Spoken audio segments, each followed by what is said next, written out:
आप सुन रहे हैं एजी एंटरटेनमेंट की धमाकेदार प्रस्तुति।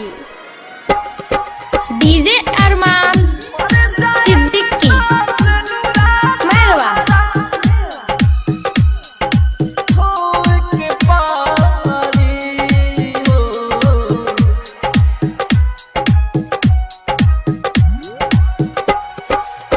साचा कइले हो खब मोहब्बत रोए के परी। साचा कइले हो खब मोहब्बत रोए के परी। मर जाएम तास नुरा तोहरा धोए के पारी हो। हमारा जैसन लइका तोहरा जोह के परी। मर जाएम तास नुरा तोहरा धोए के पारी हो।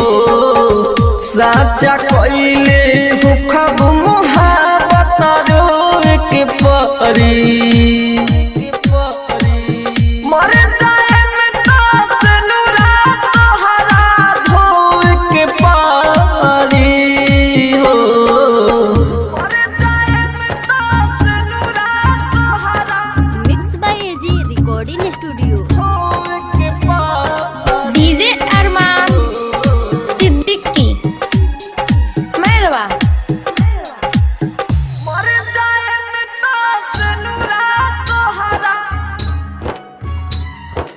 धोए के पारी हो। शादी भइल त हमारा लगेला पूरा छोड़ पराइल हो। पहिले त छत से कके सारा पूछत रहल तू खइला हो। हमारा लागे कि तोहरा अब हमें खोए के परी। मर जाएम तास नुरा तोहरा धोए के पारी हो। साचा कइले हो खब मोहब्बत रोए के परी। मर जाएम तास नुरा तोहरा धोए के पारी हो।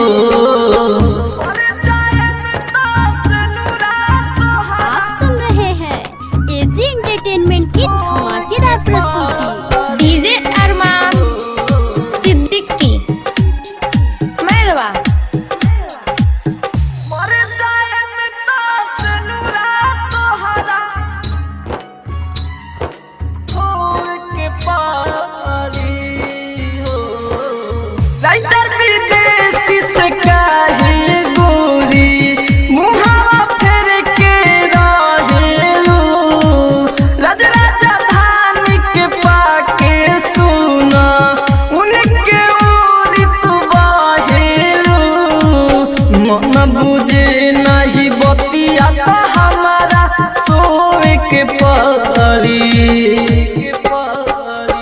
मर जाएम तास नुरा तोहरा धोए के पारी हो। साचा कइले हो कब मोहब्बत रोए के परी। मर जाएम तास नुरा तोहरा धोए के पारी हो। रिकॉर्डिंग स्टूडियो रोशनपुर सपहा।